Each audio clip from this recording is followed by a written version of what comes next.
ஒரு கோயில் போறோம். இப்ப முருகர் கோயிலுக்கே திருச்செந்தூர் போறீங்க. அங்க ஒரு ஃபோட்டோ வாங்கிட்டு வந்து இங்க வைக்கிறீங்க.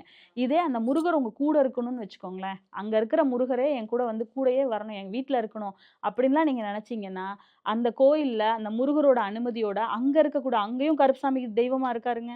அங்க இருக்கிற கருப்பசாமி பேசணும்னா, அதுவும் திருநெல்வேலி மாவட்டம் மார்நாடு கருப்பசாமி பேசணும்னா, இன்னும் பேசிட்டே இருக்கலாம். அப்படி ஒரு டாபிக். அப்போ அங்க இருக்கக்கூடிய தெய்வத்திட்ட, காவல் தெய்வத்துக்கிட்ட முறையா கேட்டு, "ஐயா, நாங்க வந்து முருகன வந்து இந்த மாதிரி ஆவாகனம் பண்ணி நாங்க எங்க வீட்டுக்கு கூட்டிட்டு போறோங்கய்யா.